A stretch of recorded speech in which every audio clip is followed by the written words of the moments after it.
ರೈತ ರೈತ ರೈತ ಅನ್ನ ಕೊಡುವ ದಾತ. ಕೃಷಿ ನಮ್ಮ ಬದುಕು ವಿಶೇಷ ಕಾರ್ಯಕ್ರಮಕ್ಕೆ ಸ್ವಾಗತ. ನಾನು ಚನ್ನಕೇಶವ್.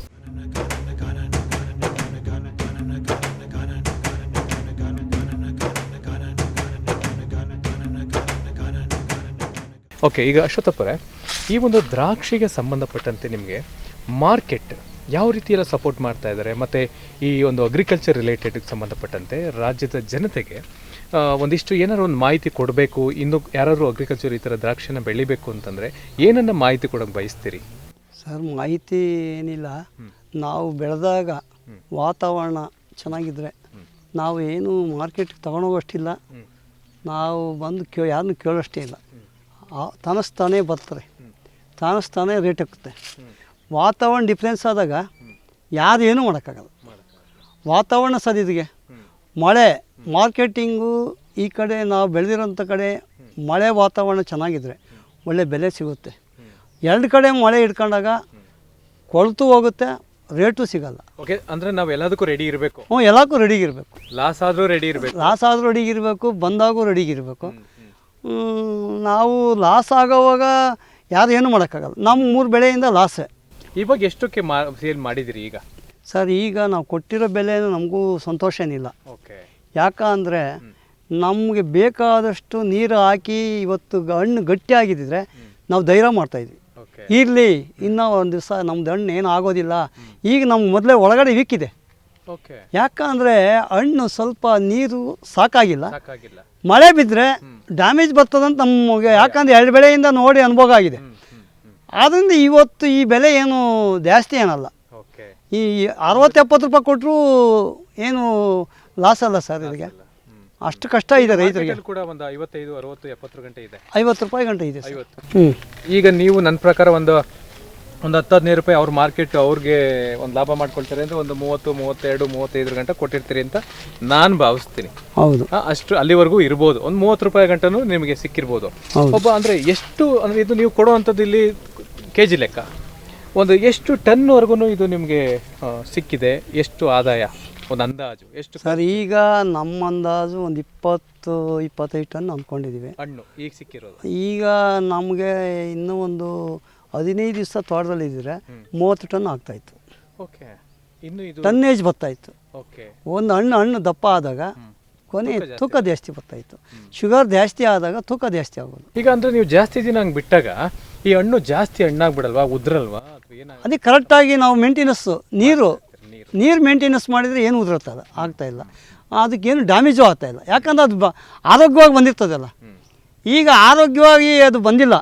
ಮತ್ತು ಈಗ ಇದಕ್ಕೆಲ್ಲ ಸಂಬಂಧಪಟ್ಟಂತೆ ಈ ಥರ ಎಲ್ಲ ಈ ಒಂದು ಕೃಷಿನಲ್ಲಿ ಈ ಥರ ಮಾಡಿದಾಗ ಎಷ್ಟೊಂದು ರೈತರಿಗೆ ಸಮಸ್ಯೆಗಳಾಗ್ತದೆ. ಸರ್ಕಾರದಿಂದ ಯಾವ್ಯಾವ ರೀತಿ ಸೌಲಭ್ಯಗಳು ಸಿಗ್ತಾ ಇದೆ ನಿಮಗೆ?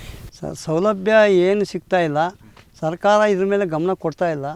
ರೈತರ ಬಗ್ಗೆ ರೈತರು ಏನು ನಷ್ಟ ಆಗ್ತಾಯಿದೆ ಏನು ಅಂತೇಳಿ ಅದು ನಮ್ಮ ರೈತರ ಬಗ್ಗೆ ಗಮನ ಕೊಡ್ತಾ ಇಲ್ಲ. ಅವ್ರು ಗಮನ ಕೊಟ್ಟರೆ ಇದಕ್ಕೆ ಏನಿಲ್ಲ, ನಮಗೆ ಮಿನ್ನರ್ಸ್ಗಳು, ಸ್ವಲ್ಪ ಔಷಧಿಗಳು, ಸ್ವಲ್ಪ ಎಲ್ಲ ನೋಡಿ ಸರ್ಕಾರದಿಂದ ಒಂದು ಸೌಲಭ್ಯ ಮಾಡಿದ್ರೆ ಒಳ್ಳೆಯದು.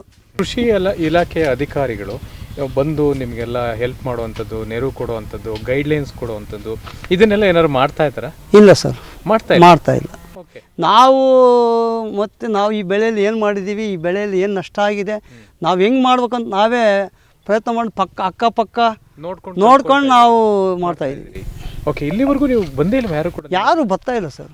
ಸರ್ಕಾರ ಅದನ್ನು ಗಮನಿಸ್ತಾ ಇಲ್ಲ. ಸಂಪರ್ಕ ಮಾಡಿ ನನಗಿಂತ ಸಮಸ್ಯೆ ಆಗ್ತಾ ಇದೆ, ನನಗಿಷ್ಟು ಲಾಸ್ ಆಗ್ತಾ ಇದೆ, ಅಥವಾ ಗಿಡಗಳಿಂದ ಸಮಸ್ಯೆ ಆಗ್ತಾ ಇದೆ, ಅಥವಾ ರೋಗಗಳು ಹಿಂಗಿದೆ, ಅದೇ 2 ಬೆಳೆಯಿಂದ ಸರ್ ಇನ್ಸೂರೆನ್ಸ್ ಕಟ್ಕೊಳ್ಳಿ ಅಂತ ಇದೆ. ನಮಗೊಂದು 2 ಬೆಳೆ ಇನ್ಸೂರೆನ್ಸ್ ಮಾಡಿದ್ವಿ, ಇನ್ಸೂರೆನ್ಸ್ ಕ್ಲೇ ಆಯಿತು. ಅಶ್ವಥಪ್ಪರೇ, ಈಗ ಇನ್ಸೂರೆನ್ಸ್ ಅಂತ ಹೇಳಿದ್ರಲ್ಲ, ಈ ಇನ್ಸೂರೆನ್ಸು ನನಗೆ ಒಂದಿಷ್ಟು ಯಾರೋ ಹಿಂಗೆ ನಿಮ್ಮಂಥ ಹಿರಿಯರು ಹೇಳಿದ ಪ್ರಕಾರ 1 ಲಕ್ಷ ಖರ್ಚಾಗಿದ್ರೆ ಒಂದು 10,000, 5,000, 20,000 ಒಂದಿಷ್ಟು ತುಂಬ ಅಂದರೆ ತುಂಬ ಕಡಿಮೆ ಸಿಗುತ್ತೆ. ನಾವು ಖರ್ಚು ಮಾಡಿದ್ದ ಔಷಧಿ ಹೊಡೆದಿದ್ದು ಕೂಡ ನಮಗೆ ಆ ಇನ್ಸೂರೆನ್ಸ್ ಮುಖಾಂತರ ಸಿಗೋದಿಲ್ಲ. ಇಷ್ಟೆಲ್ಲ ಸಮಸ್ಯೆಗಳಿದೆ. ಅದು ಯಾವ ಮಟ್ಟಕ್ಕೆ ಪರಿಹಾರ ಸರ್ಕಾರದಿಂದ ಅಂತ ನಮಗೆ ಗೊತ್ತಾಗಲ್ಲ. ತುಂಬ ನೋವಿನ ಒಂದು ಪರಿಸ್ಥಿತಿನಲ್ಲಿ, ಕಷ್ಟದ ಪರಿಸ್ಥಿತಿಯಲ್ಲಿ ನಮ್ಮ ಎಲ್ಲ ಕೃಷಿ ಅಂದರೆ ನಾವು ಇರ್ತಕ್ಕಂಥ ಎಲ್ಲ ರೈತರು ಇರುವಂಥ ಪರಿಸ್ಥಿತಿ ನಿರ್ಮಾಣ ಆಗಿದೆ ಅಂತ ಒಂದಿಷ್ಟು ಎಲ್ಲರ ಒಂದು ನೋವಿನ ಒಂದು ಮಾತು. ಅದು ನಿಮ್ಗೆ ಯಾಕೆಂದರೆ ಇನ್ಸೂರೆನ್ಸ್ ತೊಗೊಂಡಿದ್ದೀರಿ ಅಂತ ತಾವು ಹೇಳಿದ್ದಕ್ಕೆ ಓಕೆ, ನಿಮಗೆ ಒಂದು ಸ್ಯಾಟಿಸ್ಫ್ಯಾಕ್ಷನ್ ಇದೆಯಾ ಅದ್ರ ಮೇಲೆ? ಇಲ್ಲ ಸರ್, ಅದು ನಿಜ. ಈಗ ಅವ್ರು ಇನ್ಸೂರೆನ್ಸ್ ಕೊಡ್ತಾರಲ್ಲ, ಅದು ನಾವು ಡ್ಯಾಮೇಜ್ ಬಂದಾಗ ವೇಸ್ಟ್ ಕೀಳಕ್ಕೆ ಲೇಬರ್ ಇಡ್ತೀವಲ್ಲ, ಆ ಲೇಬರ್ಗೆ ಬರೋಲ್ಲ. ಓಕೆ, ವೇಸ್ಟೇಜ್ ಬಂದಾಗ ತಾನೇ ಅವ್ರು ಕೊಡೋದು, ಲಾಸ್ ಆದಾಗೆ ಕೊಡೋದು. ಆ ಲಾಸ್ ಆಗಿರೋದನ್ನ ನಾವು ತೋಟದಲ್ಲಿ ವೇಸ್ಟೇಜ್ ತೆಗೆದು ಕ್ಲೀನಿಂಗ್ ಮಾಡೋ ಲೇಬರ್ ಬರೋಲ್ಲ. ಅದು ನಿಜ. ಓಕೆ, ನಾವು ಹಾಕಿರೋದೆಲ್ಲ ಇನ್ವೆಸ್ಟ್ಮೆಂಟು ಕೊಡೋಕ್ಕೂ ಆಗಲ್ಲ ಅವರು. ಆದರೆ ಇವತ್ತು ನಾವು ಲೇಬರ್ ದೆಕ್ಲಿ ಕೊಡೋಕ್ಕಾಗಲ್ಲ. ಇದು ಎಷ್ಟು ಖರ್ಚು ಬರುತ್ತೆ ಅಶ್ವತ್ಥಪ್ಪರೇ? ಒಂದು ಬೆಳೆ ಒಂದು ಶುರು ಮಾಡ್ತೀವಿ, ಒಂದು ಸತಿ ಕರ್ಸಿ ಒಂದಿಷ್ಟು ಕಟಿಂಗ್ ಮಾಡಿಸ್ಬೇಕು ಅಂತ ಅಂದ್ರಿ, ಇದನ್ನೆಲ್ಲ ಎಷ್ಟು ಖರ್ಚು ಬರುತ್ತೆ? ಎಷ್ಟು ಜನ ಮ್ಯಾನ್ ಪವರ್ನ ಯೂಸ್ ಮಾಡ್ತೀರಿ ಸರ್? 1 ಎಕರೆ ಪ್ರೂನಿಂಗ್ ಮಾಡೋಕ್ಕೆ ಲೇಬರ್ಗೆ ಇವತ್ತಿನ ಕೂಲಿ ಲೆಕ್ಕ ಹಾಕ್ಕೊಂಡ್ರೆ ಒಂದು 20,000 ಬೇಕು. ಲೇಬರ್ ಕಟ್ ಮಾಡೋಕ್ಕೆ ಒಂದು ಸಾರಿ 1 ಎಕರೆಗೆ 20,000 ರೂಪಾಯಿ ಬರೀ ಪ್ರೂನಿಂಗ್ ಮಾಡೋದಕ್ಕೆ. ಆಮೇಲೆ ಅದು ಚಿಗುರು ಕೀಳೋದು ಬೇರೆ, ಆಲ್ಟ್ ಮಾಡೋದು ಬೇರೆ, ಗೊನೆ ಇಳಿಸೋದು ಬೇರೆ. ಸುಮಾರು 1 ಎಕರೆಗೆ 1 ಲಕ್ಷ ಚಿಲ್ಲರೆ ಬರುತ್ತೆ ಲೇಬರ್ ಖರ್ಚು ಲೇಬರ್ದು. ಓಕೆ, ಒಂದು ಸಾರಿಗೆ ಕಟ್ ಮಾಡಿ ಅದನ್ನೆಲ್ಲ ಕ್ಲೀನ್ ಮಾಡಿ ಗೊನೆ ಎಲ್ಲ ಇಳಿಸ್ಬೇಕಂದ್ರೆ 1 ಲಕ್ಷ ರೂಪಾಯಿ ಖರ್ಚು ಬರುತ್ತೆ. ಆಮೇಲೆ ಅದ್ರ ಮೇಲೆ ಈ ಔಷಧಿಗಳು, ಈ ಮಿನ್ನರ್ಸು, ಇನ್ನೆಷ್ಟು ಖರ್ಚು ಬರುತ್ತೆ. ಬರೀ ಅವರು ಇದು ಕೊಡೋದು, ಇನ್ಸೂರೆನ್ಸ್ ಕೊಡೋದು, ನಾವು ವೇಸ್ಟೇಜ್ ಬಂದಾಗ ಕೊಡೋದು. ಅವರು ತೋಟ ಹಾಳಾಗೋಯ್ತು ಅಂದಾಗ ತಾನೇ ಕೊಡೋದು ಇನ್ಸೂರೆನ್ಸು. ಅದು ವೇಸ್ಟ್ ತೆಗಿತೀವಲ್ಲ, ಆ ಗೊನೆ ತೆಗೆದು ವೇಸ್ಟ್ ತೆಗಿಯೋದಕ್ಕೆ ಲೇಬರ್ದು ಬರೋಲ್ಲ ಸರ್. ಪ್ರೂನಿಂಗ್ ಮಾಡಿ ಆ ಗೊಂಚಲೆಲ್ಲ ತಪ್ಪಿಸಿ ಕಟ್ಸೋದಕ್ಕೆ 1 ಲಕ್ಷ ರೂಪಾಯಿ ಖರ್ಚು ಬರುತ್ತೆ 1 ಎಕರೆಗೆ. ಓಕೆ, ಅಂದರೆ ಇನ್ಸೂರೆನ್ಸ್ ಕೊಡುವಂಥದ್ದು ಯಾವುದಕ್ಕೂ ಸಾಲೋದಿಲ್ಲ, ಯಾವುದಕ್ಕೂ ಸಾಲಲ್ಲ. ಓಕೆ, ಇದನ್ನು ಪ್ರತಿಭಟನೆ ಮಾಡಿದ್ದೀರಾ? ಇದಕ್ಕೆ ಸಂಬಂಧಪಟ್ಟಂತೆ ಅಧಿಕಾರಿಗಳ ಹತ್ರ ಚರ್ಚೆ ಮಾಡಿದ್ದೀರಾ? ಸರ್, ಎಷ್ಟೋ ಸತಿ ಚರ್ಚೆಗಳು ಮಾಡಿದ್ದಾರೆ. ನಮ್ಮ ರೈತ ಸಂಘದಿಂದ ನಾವೆಲ್ಲ ಹೋರಾಟ ಮಾಡಿದ್ದೀವಿ, ಎಲ್ಲ ಮಾಡಿದ್ದೀವಿ. ಏನಾದರೂ ರೈತರ ಕಡೆ ಗಮನ ಕೊಡ್ತಾ ಇಲ್ಲ. ಒಂದು ಇವತ್ತು ಹಾಲು ಬಗ್ಗೆನೂ ಅಷ್ಟೇ. ನಾವು ಇವತ್ತು 1 ಲೀಟ್ರು ಹಾಲು 35 ರೂಪಾಯಿ ಕೊಟ್ಟಿದ್ದಾರೆ. ನಾವು 1 ಲೀಟ್ರ್ ನೀರು ಹಸುಗೆ ನಾವು ಕುಡಿಯೋದಕ್ಕೆ ಎಷ್ಟು 20 ರೂಪಾಯಿ ಕೊಡ್ತೀವಿ. 1 ಲೀಟ್ರ್ 20 ರೂಪಾಯಿ. ಒಂದು ಹಸು ಎಷ್ಟು ಲೀಟ್ರ್ ನೀರು ಕುಡಿತದೆ?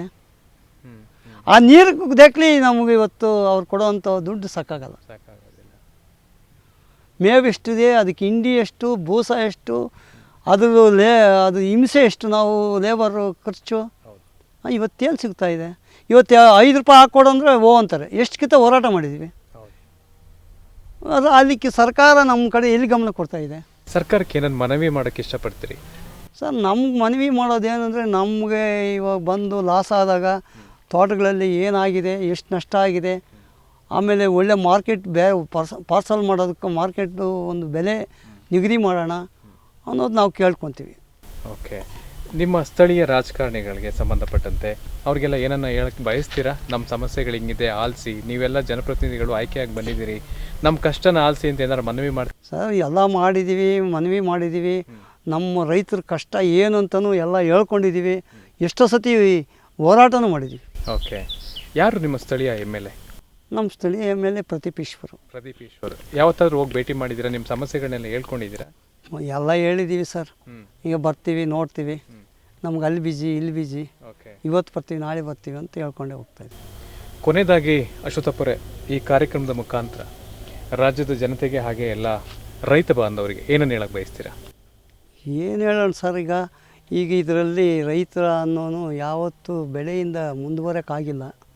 ಏನೋ ಮಕ್ಕಳನ್ನ ವಿದ್ಯಾವಂತರು ಮಾಡಿ, ಏನೋ ಒಳ್ಳೆ ಎಜುಕೇಷನ್ ಕೊಡಿಸಿ ಹಂಗೆ ಮಾಡ್ಕೊಂಡು ಹೋಗಿ, ಇದೇನೋ ನೆಮ್ಮದಿ ಜಮೀನಿದೆ, ಹಾಳಾಗಬಾರ್ದು, ಏನೋ ಮಾಡಬೇಕು, ನಮ್ಮ ವೃತ್ತಿ ಬಿಡಬಾರ್ದು ಅಂತ ನಾವು ಮಾಡ್ಕೊಂಡು ಹೋಗ್ತಾಯಿದ್ವಿ. ರೈತರಿಗೆ ಎಲ್ರಿಗೂ ಪಾಪ ಇವತ್ತು ಯಾರಿಗೂ ನೆಮ್ಮದಿ ಇಲ್ಲ. ಇವತ್ತು ಪಾಪ ಬ್ಯಾಂಕಲ್ಲಿ ಗೋಲ್ಡ್ ಇಟ್ಟಿದ್ದಾರೆ, ಅದು ಬಿಡ್ಸ್ಕೊಳಕ್ಕಾಗ್ತಾಯಿಲ್ಲ.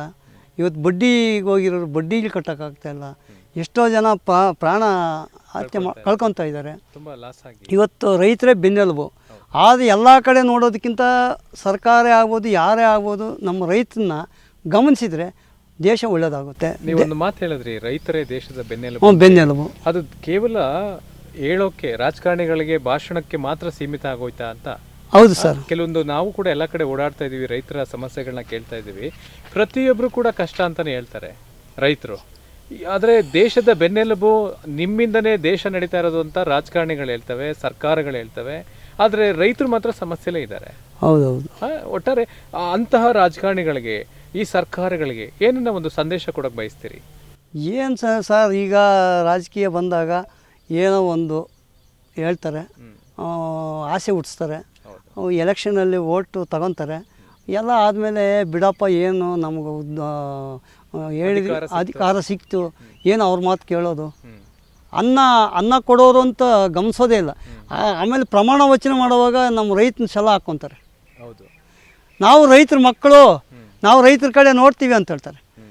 ಯಾವಾಗ ಗೆಲ್ಲೋವರೆಗೂ, ಗೆದ್ದು ಪ್ರಮಾಣ ವಚನ ಮಾಡೋವರೆಗೂ, ಆಮೇಲೆ ರೈತರ ಕಡೆ ಗಮನನೇ ಕೊಡೋಲ್ಲ. ಇವತ್ತು ಕರೆಂಟ್ ಬಗ್ಗೆ ಆಗ್ಬೋದು, ತಾಳಪ್ಪ ನಮ್ಮ ರೈತರಿಗೆ ಒಳ್ಳೆ ನೀರು ಕೊಡೋಣ, ನದಿಗಳು ಇಂಪ್ರೂವ್ಮೆಂಟ್ ಮಾಡೋಣ, ಕರೆಂಟು ಕೊಟ್ಟರೆ ರೈತರು ಬೆಳೀತಾರೆ. ಯಾವುದೋ ಫ್ಯಾಕ್ಟ್ರಿ ಒಂದು ದುಡ್ಡು ಕೊಟ್ಟಾಗ ಫ್ಯಾಕ್ಟ್ರಿ ಒಂದು ಕರೆಂಟ್ ನಮ್ಗೆ ತೆಗೆದುಬಿಟ್ಟು ಅವ್ರಿಗೆ ಕೊಡೋದು.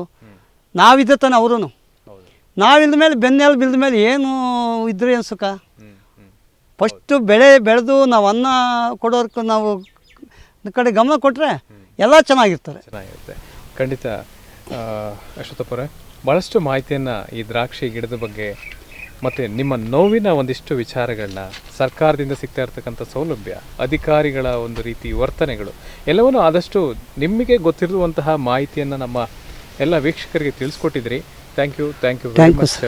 ಇದೆಷ್ಟು ಕೃಷಿ ನಮ್ಮ ಬದುಕು ಕಾರ್ಯಕ್ರಮದಲ್ಲಿ ಈ ದಿನ ನಾನು ಅಶ್ವಥಪ್ಪ ಅವರ ತೋಟದಲ್ಲಿ, ಅದು ದ್ರಾಕ್ಷಿ ತೋಟದಲ್ಲಿ ನನ್ನಿಂದಾದಂಥ ಒಂದಿಷ್ಟು ಮಾಹಿತಿಯನ್ನು ನಿಮಗೆ ತಿಳಿಸುವಂಥ ಕೆಲಸವನ್ನು ಮಾಡಿದ್ದೇವೆ. ಇನ್ನು ಬಹಳಷ್ಟು ಕೃಷಿಯ ಬದುಕನ್ನು ತೋರಿಸುವಂತಹ ಕೆಲಸವನ್ನು ನಮ್ಮ ವಾಹಿನಿ ಹಾಗೂ ನಾವು, ನಮ್ಮ ತಂಡ ನಿರಂತರವಾಗಿ ಮಾಡ್ತೇವೆ ಅಂತ ಹೇಳ್ತಾ, ಈ ಒಂದು ನೈಸರ್ಗಿಕ ಸೊಬಗನ್ನು ತೋರಿಸುವಂತಹ ಕೆಲಸವನ್ನು ನಾವು ಹಾಗೂ ನಮ್ಮ ತಂಡ ಮುಂದುವರಿಸೋಣ.